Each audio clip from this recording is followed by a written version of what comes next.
à tous, c'est Mazal TV, vous regardez, merci beaucoup de votre fidélité. Saison 3 pour Mazal TV, la seule émission de télé de la communauté juive de France. Vous êtes de plus en plus nombreux à nous regarder. Tout ce qui se passe dans la communauté est ici, dans Mazal TV. Je salue pour commencer cette émission Nathalie Zadok qui m'accompagne. Bonjour Nathalie. Bonjour Yves, bonjour Comment ça va à tous et à toutes. Très bien. Pleine forme? Pleine forme. Comme d'habitude. Ouais. Avec toi dans quelques minutes, les bonnes adresses. Et nous avons des bonnes adresses à vous donner. Si vous êtes commerçant, vous voulez vous faire connaître, eh bien, profitez de cette émission pour avoir une visibilité un petit peu partout. Et donc, vous contactez Nathalie, vous voyez ça avec elle. Exactement. C'est moi sa qui ai rubrique, toutes c'est les pour elle. adresses. C'est toi qui as toutes C'est les mon bonnes petit adresses. carnet c'est secret. ça. C'est Allo Shopping réuni, c'est Voilà, elle toute seule. exactement, multifonction. Nous avons deux invités aujourd'hui que je suis ravi d'accueillir, à commencer par Monsieur Soli Lévy, le président de la campagne pour la Tzedaka. Bonjour mon cher Soli. Bonjour. Comment ça va? Très bien. Très très classe, beau gosse, impeccable. Avec toi, on va revenir sur la dernière campagne pour la Tzedaka qui s'est donc terminée là, à peu près un mois et demi. On va faire le bilan un petit peu, savoir comment ça s'est passé, est-ce que c'était une bonne année. Et puis, on va peut-être revenir sur les points forts. Et puis, c'était ta dernière année en tant que président. Donc, on va peut-être aussi tracer un petit bilan de ce que tu as vécu à titre personnel dans cette aventure. À côté de toi, Michel Zerbib, nos amis connaissent bien sa voix. Bonjour Michel. Bonjour Yves, bonjour Nathalie. Ça y est, on reconnaît sa voix. Ben oui, Michel Zerbib, rédacteur en chef de Radio J, journaliste à Radio J. On va parler avec toi du métier de journaliste sur la radio juive. Comment est-ce qu'on prépare son journal? Comment est-ce qu'on vit l'info? Le traitement de l'info, Israël, la communauté où il faut faire de l'international, du local. Enfin, tu vas un peu nous raconter, c'est très passionnant. Hein. Avec plaisir, voilà. Quand vous voudrez. Voilà, on voit qu'il a une voix de radio, cet homme-là. Il pourrait presque chanter. Hein. J'aurais dû lui faire chanter une petite chanson. Alors. Apportez-moi une guitare. Je chanterai tout à voilà, l'heure. Je chanterai pour Mazal TV. Avec grand plaisir. Alors, Soli, on va revenir avec toi sur la campagne pour la Tzedaka. Alors, chaque année, il y a un mois de campagne très précis, mi-novembre, mi-décembre généralement. Exactement, 15 novembre au 15 décembre. 15 novembre, 15 décembre. Alors, ça fait 4 ans donc, que tu es président de cette campagne, puisque c'est tous les 4 ans, il y a un nouveau président. Donc là, tu ne seras plus président, parce que tu as déjà fait 4 années déjà. Hein? Oui, 4 années qui sont déjà passées, 4 années qui étaient quand même ardentes, hein, puisqu'on a eu, durant ces 4 années, il y a eu les 20 ans de campagne, donc ça a été une très très grosse année. Et puis là, je termine avec 2 parrains qui sont extraordinaires, puisque nous avions Michel Drucker et Patrick Bruel en tant que parrains. Une grosse année cette année. Tout le monde est d'accord pour dire peut-être les parrains ils sont pour beaucoup. Alors il y a eu beaucoup de parrains, mais Michel Drucker, Patrick Bruel, un spectacle dont on va revenir au Palais des Congrès avec tout le gratin, c'était exceptionnel quand même. Hein. Au niveau de l'impact en tout cas. C'était exceptionnel parce que ce sont des parrains, chaque année on le dit et c'est une réalité, mais ce sont des parrains qui ont été très près de l'action, qui ont voulu absolument aller visiter les institutions, qui chaque jour nous ont appelés en nous disant « Bon, alors on en est où au niveau sous? Est-ce que ça rentre? Quel est l'effort qu'on doit faire de manière complémentaire pour pouvoir faire en sorte que ça aille bien ?» Et donc ça a été, j'avoue que ça a été, je pense, une très belle année. On n'en connaît pas encore le final, mais en tous les cas, aujourd'hui, je peux vous dire déjà que ça sera une année qui sera plus belle que l'année dernière, donc c'est déjà une première victoire. Ouais. Est-ce que ça sera la plus belle des années? Nous le saurons dans un mois maintenant, aujourd'hui. Le temps de faire vraiment les décomptes. Le temps vraiment de faire les décomptes, puisque ça sera fin février que nous aurons ces décomptes. Alors, rappelons juste un peu quel était l'objectif, quels sont les besoins, et si on peut donc dire s'ils ont été atteints ou pas cette année. Alors, l'objectif, évidemment, c'est de faire mieux que chaque année. Aujourd'hui, c'est 18 000 donateurs qui sont donc adhérents à cette campagne. C'est de l'ordre de 2,5 millions à 2,6 millions €. Et le record de toutes les années, ça a été l'année des 20 ans où nous avions fait 2,8 millions. Notre objectif, évidemment, c'est de faire 3 millions d'euros. Nous les employons. Je crois que c'est possible. Je crois qu'on a quelques pistes encore pour y arriver.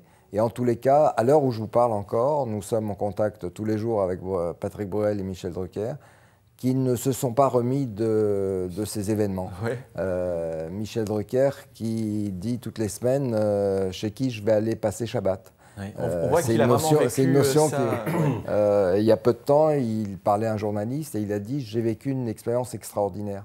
Donc je pense vraiment qu'ils l'ont intégré complètement comme expérience. Pour nous, en tous les cas, ça a été extraordinaire. Mais ce n'est pas pour nous finalement que c'est le plus important. Ce qui est le plus important, c'est pour les bénéficiaires. Et eux, ils sont prêts, ils sont proches, ils attendent d'avoir les résultats de ces campagnes pour pouvoir savoir s'ils vont pouvoir en bénéficier et à quel montant on va en bénéficier. On espère en tout cas que les 3 millions seront atteints. De toute façon, s'il en manque, Michel a dit je compléterai quel que soit le montant qu'il faudra. Non seulement je compléterai, mais c'est très important. Et en fait, il n'y a pas de hasard si on se retrouve avec Soli Lévy sur ce canapé avec vous. C'est qu'on a fait, enfin en tous les cas, comme chaque année, et vous le savez Yves, il y a le Radioton, c'est une des institutions où là, tout d'un coup, tous les médias, les radios de la communauté, les radios juives, se mettent ensemble, se réunissent, il n'y a plus de différence, et c'était extraordinaire. Et là, on était dans un bus, c'était le bus, Sedakabus. C'était très original, et j'étais une grande partie dans ce bus-là. On a failli conduire d'ailleurs ce bus, mais ça, c'est les secrets. Il y a quelques off pour le bêtisier, mais... Mais enfin, en vérité, c'est vraiment extraordinaire. C'est un moment, non seulement c'est utile, c'est vrai, cette campagne depuis 20 ans, et deuxièmement, c'est un grand moment de solidarité, et Dieu sait, évidemment, avec tout ce que nous avons passé ces dernières semaines, moment de réunion, de solidarité, de rencontre, de discussion, et voir qu'un Michel Drucker ou un Patrick Bruel sont aussi touchés que nous, ça veut dire que c'est un événement. C'était quand même étonnant pour ceux qui ont assisté au Palais des Congrès à la grande soirée qui a chaque année, le grand concert. Bon, Michel Drucker était un maître de cérémonie, Patrick Bruel a fait un concert magnifique, et aussi bien l'un que l'autre, mais moi ce qui m'a vraiment touché, c'est surtout les mots de Patrick Bruel, où on a senti, il l'a dit lui-même, voilà, il a ressorti toutes ses racines juives, comme si la flamme juive s'était rallumée d'un coup, et ça lui a fait du bien. Il était très très ému, c'était vraiment incroyable, comme beaucoup de parrains, mais lui c'était quand même exceptionnel.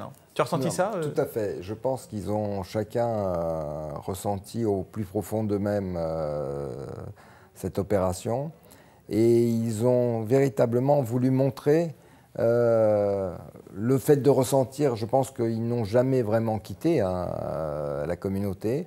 Mais c'est vrai qu'on s'en éloigne parce que la vie fait qu'on s'en éloigne.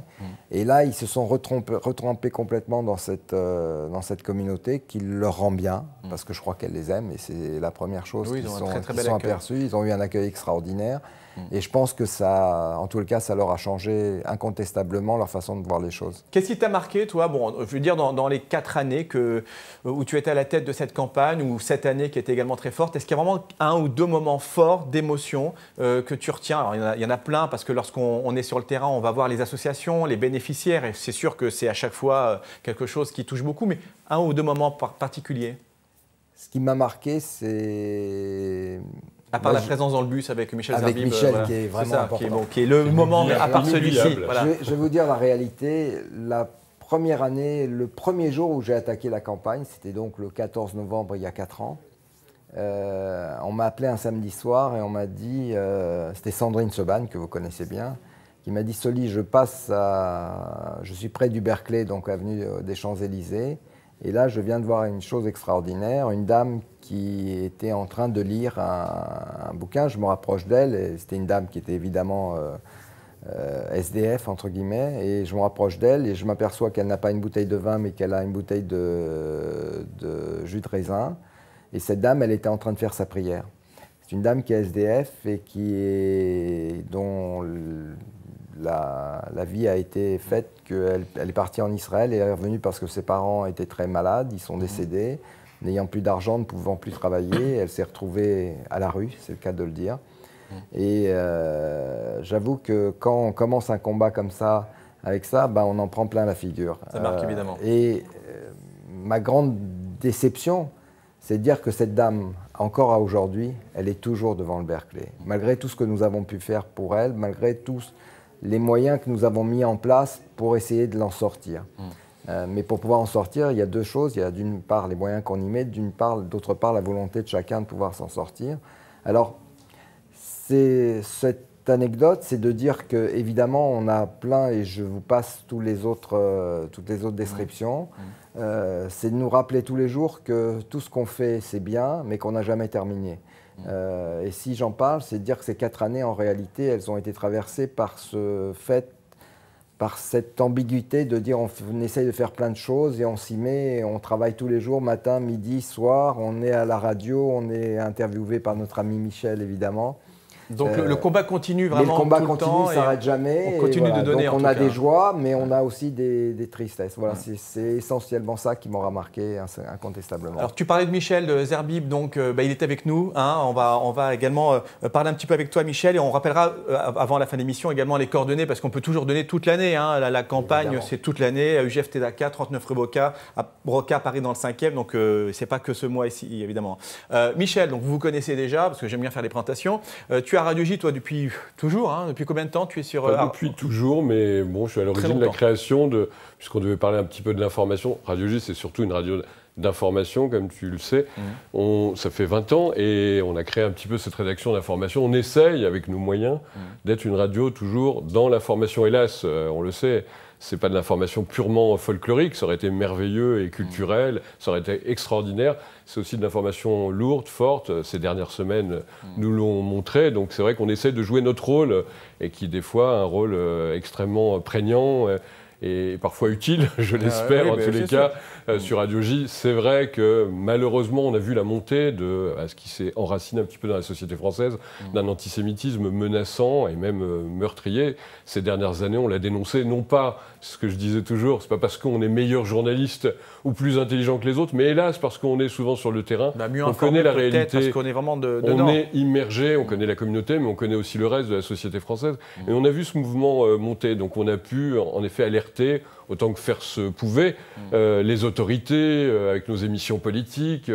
On s'est parfois époumoné, hein, c'est vrai, mais on était quand même crédible d'une certaine manière parce qu'on savait qu'on ne disait pas, on ne criait pas au loup comme on a pu entendre. Hélas, malheureusement, si j'ose dire, ça s'est démontré malheureusement. Ça s'est démontré sur le terrain. Oui. Pour être exhaustif, on rappelle que à nos amis qui nous regardent, peut-être qu'ils ne sont pas de côté, qu'il y a 4 radios juives. Hein. Il y a donc Radio J, il y a Radio Shalom à laquelle j'appartiens depuis 27 ans également, RCJ et Judaïque FM qui partagent une fréquence sur Paris. Il y a différentes radios juives également en province qui souvent reprennent d'ailleurs les informations qui proviennent de Radio Shalom, Radio J, d'RCJ, donc c'est relayé. Comment est-ce qu'on construit un journal lorsqu'on est journaliste d'une radio juive? Est-ce qu'on se dit, bon, je vais commencer d'abord par les infos sur Israël, ou alors on laisse une place aussi grande que dans les médias nationaux sur l'actualité internationale ou nationale? Comment est-ce qu'on structure son journal? C'est vrai que c'est une très bonne question, parce qu'il faut bien le dire. Merci de m'en poser. Merci, au revoir. Non, c'est important. Bien sûr, j'aurais dit, jusqu'à encore il y a quelques mois, j'aurais dit, on commençait systématiquement, choix éditorial, par parler de ce qui est évidemment moins répandu dans l'information, c'est-à-dire ce qui se passe en Israël, au Proche-Orient. C'est un peu notre expertise, c'est un peu là où on peut apporter des choses intéressantes, nouvelles, dans le débat. Malheureusement, ces derniers temps, c'est vrai qu'on a tendance à changer un petit peu l'ordre et les priorités des choix de la rédaction. On parle aussi de ce qui se passe en France et en Europe. C'est une évidence en étant sur le terrain. Et donc, en gros, c'était un peu la règle des 3 tiers, vous savez, Israël, l'international et la France. La France, c'était un peu la politique, qui est aussi une des marques de fabrique de Radio J. On fait une émission politique qui marche très bien dimanche après-midi. On parle avec des personnalités politiques de premier plan. C'est vrai, c'est utile, c'est important, c'est un peu notre vitrine. Mais le cœur de notre métier, c'est vraiment de donner des informations que nous, on ne considère pas comme paroissiales ou purement locales. C'est important, la communauté, ce qui se passe, pas seulement quand c'est dramatique, naturellement, mais au plan culturel, la vie comme elle existe aujourd'hui dans la communauté, et comme on parlait de Michel Drucker ou tout à l'heure de Patrick Bruel, on voit que ils sont une émanation aussi de cette communauté qui aujourd'hui est, on le sait, quand même un petit peu inquiète, c'est le moins qu'on puisse dire, pour utiliser quelques euphémismes, mais qui est tellement important dans la société française, sans faire de cocorico bleu-blanc à outre mesure, mais c'est extrêmement important de montrer non seulement ce qu'a été l'apport du judaïsme en général, mais ce que représentent aujourd'hui les Juifs de France, au plan culturel. Ça, c'est très important. Et si je puis me permettre, parce que c'est vrai qu'on est dans une époque un petit peu troublée, c'est moins qu'on puisse dire, mais il y a des signes qui sont un peu rassurants. Par Michel Drucker, la plus grande star de la télévision, le présentateur auquel on est tous un peu des disciples, si j'ose dire, et Patrick Bruel, bien évidemment, la grande star, mais j'ai appris que, selon un dernier sondage, la personnalité préférée des Français, c'est Jean-Jacques Goldman. C'est quand même un signe qui montre que, effectivement, dans le paysage un petit peu médiatique de la France, le signe juif, la présence juive, elle est là. Merci beaucoup, mon cher Michel, parle bien, comme un journaliste finalement, magnifique. Oui, on te retrouve sur Radio J pour les informations, prochainement également, parce qu'on aime bien avoir ici les voix connues de la radio juive, parce que ça intéresse tous ceux qui nous regardent. J'espère avoir des journalistes également de Radio Shalom, où j'officie, et d'autres radios bien sûr. On va également, puisqu'on parlait de radio, passer un bonjour à notre partenaire presse. Nous avons un partenaire presse ici, c'est le journal Actualité Juive, que vous connaissez bien sûr, ActuJ Hebdo, qui est l'hebdomadaire de la communauté, avec chaque semaine des articles justement sur l'actualité sur Israël, on en parlait, international, culturel. Donc ActuJ, également sur actuj.com, sur Internet, notre partenaire presse que nous saluons. On va finir avec Nathalie et les bonnes adresses, parce que il faut aussi qu'on fasse part à nos amis des bonnes adresses de la communauté. On en a 3 à vous présenter avec Nathalie aujourd'hui. Oui. Alors, l'association Shulchan Lev, la table du cœur, en aide aux plus démunis de la communauté et offre une centaine de repas chauds tous les midis dans son local à Paris 19e. La table du cœur organise aussi des colis pour Shabbat, Pessah, des opérations spéciales pour la rentrée, Pourim et les fêtes. Votre aide leur est précieuse. Info donc sécurisée sur le site www.latableducoeur.org. Je suis le parrain de cette association que tu connais, Soli. Il faut les aider, Didier Lieberman qu'on salue. Vous cherchez un petit peu plus musical, léger, voilà. Vous cherchez un DJ animateur pour vos réceptions, fiançailles, bar mitzvah, mariage. Ruben Music assure l'animation clé en main de votre soirée, donc sono, lumière et tarifs très compétitifs. Appelez Ruben Music de la part de Mazal TV. Un supplément lumière vous sera offert. Le téléphone 06 64 34 43 19 ou bien sûr sur le site www.rubenmusic.fr. Et puis on termine avec notre partenaire sur Internet qui nous permet de diffuser cette émission à plus de 250 ou 300 000 personnes via le net. Alliance.fr.com. Alliancefr.com, c'est le premier magazine juif sur le net à être ouvert sur le monde et aux femmes. Informations juives, culturelles, actualités, nouveautés, people. Retrouvez des dizaines de rubriques mises à jour plusieurs fois par jour par une équipe de journalistes enthousiastes et passionnés. Retrouvez notamment chaque semaine le replay de l'émission Mazal TV de la semaine dans la newsletter de alliancefr.com, envoyée à plusieurs centaines de milliers d'abonnés.